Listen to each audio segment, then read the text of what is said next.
wonderful to see you again. And I'm sorry it's been a few weeks since I last posted. You know, this YouTube business is serious, and I've been watching my first few videos and diagnosing all the things that I'd like to do better. Like have better sound and speak a little bit slower, so you get more of the ASMR sensation. So I'm trying to find the best place in the house to record and the best proximity to the microphone to sound good. And I know that I tend to talk very quickly, with a lot of enthusiasm and excitement. But I'd like to slow it down a little, make it a little more relaxing for all of you. I thought something fun that we could speak about today, and something that I have a lot of opinions about, is love. The beautiful, valuable, unmatchable feeling and sensation and attainment of love. And why I think that, especially in a world that we live in that is so currently filled with hate and anger and destruction and war, why right now love is so powerful and so important and so pivotal to save this world. And not only just that feeling of love, but the realistic discovery of love, and why I'm such a firm believer that you shouldn't rush love, and it's very important to be patient with yourself, to, not rush into something just for the sake of having a partner, romantic partner, but really waiting, giving yourself the space and the time and the grace to be kind to yourself and to recognize real love, and to dismiss love that isn't authentic, that may just be filling a void in our lives, and to acknowledge that we all deserve real, true, long-lasting love, and sometimes it takes a long time to find that type of partnership, of connection. And why, I see, and I've experienced it myself, a lot of my friends got married right after college, and those few years after I graduated from college, I went to so many weddings, because in our lives it is always has been instilled upon us that after elementary school comes middle school, after middle school comes high school comes college, if you're fortunate enough, or have the desire to continue your education, and after college comes marriage, children, career, all of that. And so I find that the friends of mine that have gotten married pretty soon after college, I see them not only starting to get divorced, but if starting to just question their own marriages. And I think that comes from believing that perhaps you know yourself in college and know who you are at that early point in your life, and know what you're looking for, and having that kind of fake confidence and kind of fake, I guess it's not fake, but this kind of newfound confidence and newfound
is really rare and really worth the wait. And I think, a lot of people want to fall in love and get married, and they put a rush on themselves to do so. They feel that, checking that box is more important than actually finding a sustainable lifelong partner. And I really want to caution against that. I got married relatively later in life. I got married when I was 34, and I'll tell you honestly, I have kissed a lot of frogs in my, search for my partner, in my search for the one. And in my adult life, there have been plenty of times where my relationship could have certainly led to a proposal and to marriage. But with every serious relationship that I've had, and I would say I've had 3 or 4 really significant relationships that may have led themselves to marriage, I knew in my heart of hearts that those people, though I loved being with them in that time of my life, and they filled a void for me in a specific time in my life, whether I just needed comfort or spontaneity or just romance. I was able to kind of fill those voids with certain relationships in my life, but I knew in my heart of hearts that none of those people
myself that myself at that time to the person that I was with, and really do my best to give them all of the love that I could. But recognizing that getting out of a relationship that you don't see yourself in for the rest of your life actually isn't a failure, it's a success. And giving yourself the space and the time to realize who you are, realize what you need, recognizing that all of the relationships in your life, any type of relationship, romantic relationship, friendship, work relationship, they will all be stepping stones and learning lessons for the type of partner that you are looking for, what qualities that you value, the qualities that you need for sustenance. I look at my current relationship with my husband and see in him all of the things that I was lacking in previous relationships. Shared sense of values, shared sense of humor, a shared moral compass. Sorry for the dog barking.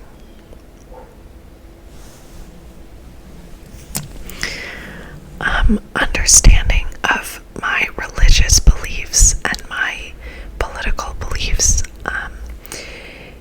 Of course, it's not necessary that all of these boxes are checked in a relationship, but to me they're important, and giving myself the space to wait, even though I felt a lot of pressure to get married quicker or to find someone sooner, just to kind of take the pressure off from the outside world of, getting married, having children. I also was alone, living alone at the beginning of the pandemic.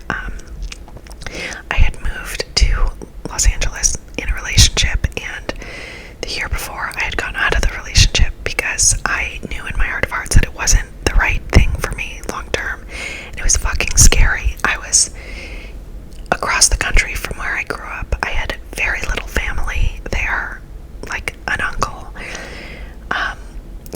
My best friends, the friends that knew me best, were on the East Coast, but I was brave and I got out of a relationship, and I, for the first time in my life, lived alone, which, by the way, I loved living alone. I think everyone should live alone to really get to know yourself, because getting to know yourself is such a key milestone in finding your perfect complementary partner. But anyway, so I was living alone at the beginning of the pandemic, and it was fucking scary, and it was so unknown, and I didn't know how long it would go on, or when I would be able to interact with anyone. But luckily, thank God, I met my now husband early-ish in the pandemic, and if I had not given myself the space to find him, then I wouldn't have. And I'm just such a proponent of taking that pressure off, not comparing yourself to anyone, not filling a void or checking a box in love, not doing something, partnering up with someone just because you think you should or it's the right time. Time is subjective, and I always would say this to friends, but time is so subjective. While some of your friends are getting married and having babies when you are still single, there will ebb and flow. Life ebbs and flows, and there may be a time later in life where you're in a relationship and your friend is going through a divorce, or at a different point in their life, and so timing shouldn't be a factor or a pressure to get something done or to do something or to find someone. Excuse me. Love is rare and it's not easy to locate, but what makes it easier is knowing yourself, having gone through relationships, and recognizing the things that you need in a partner, what you value most in a partner, what you're looking for, and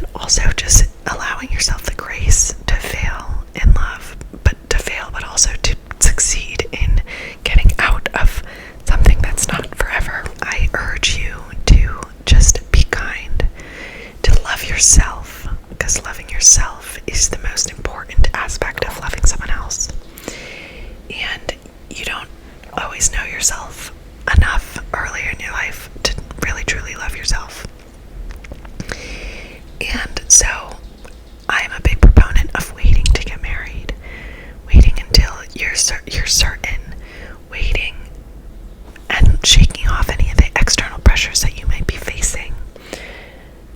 Just doing it when it's right and not when you feel like you should. Because love is the most important thing, and the more love that there is in this world right now, the more peace that there will be. I truly believe that. And so if we can all bring a little bit of love, take the pressure off of, finding not a complete love, but just finding love in ourselves, and then, really attaching yourself to a partner that gives you all of the things you need, not just some of the things you need, and waiting for that person to come. Because if you are patient and, you put in the dedication to finding someone, to finding the right person, I truly believe that that person will come. And you have to be able to put yourself out there, but really just put out love, bring in love, and that's what the world is all about, and that's what the world needs. So take your time, do it on your time. Don't rush into things that don't feel 100% right. I know they say, when you know, you know. And I kind of believe it, because I think for those folks that get married for the wrong reasons, in their heart of hearts, they know. They know. So that's where I'm coming from. Sending love your way. And